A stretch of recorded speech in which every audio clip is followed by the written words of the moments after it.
అన్నంలో పచ్చడి వేసుకొని తిని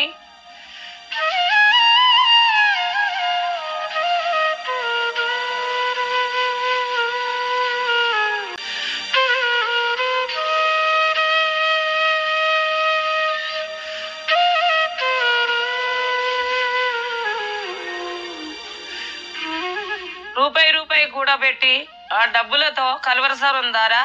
చిచిల్ జగదీష్, నువ్వు పెంచుకున్న కుక్కలకి నువ్వు మంచి ఆహారం పెడతావు కదా, వీళ్ళు ఇచ్చిన డబ్బులతో వాటికి మంచి నాన్ వెజ్ పెడతావు, వీళ్ళు మాత్రం పచ్చళ్ళు తినాలని కోరుకోవడం అనేది వీళ్ళని కుక్కల కంటే హీనంగా ట్రీట్ చేయడం కదా. ఇది దేవుడు మెచ్చుకునేదేనా? ఇలాంటి వారి వల్ల దేవుని నామం దూషింపడుతుంది.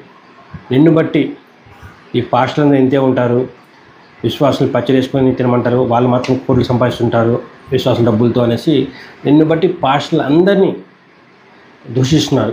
నిన్ను బట్టి క్రీస్తుని కూడా తప్పు చేసుకున్నారు. యశుబాబు ఈ విధంగా పచ్చడి వేసుకొని తినేసి పాస్టర్ని మేపమని అంటాడా?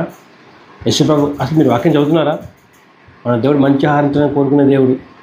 ఏలియాకి మాంసం పంపాడు, 5 రొట్టెలు 2 చేపలు 1000 మందికి వాళ్ళకి ఇష్టమైనంత వడ్డించారు. తన శిష్యులకి తిరిగి ప్రత్యక్షమైనప్పుడు వాళ్ళకి ఫిష్ సర్వ్ చేశాడు. మనం మంచి ఆహారం తినాలి, మంచిగా పనిచేయాలని కోరుకునే దేవుడు మన దేవుడు. కానీ నువ్వు ఇలాంటి వీడియోస్ చూపించేసి డబ్బులు ఆడుకోవడం వరకు దేవుని తప్ప చూపిస్తున్నావు.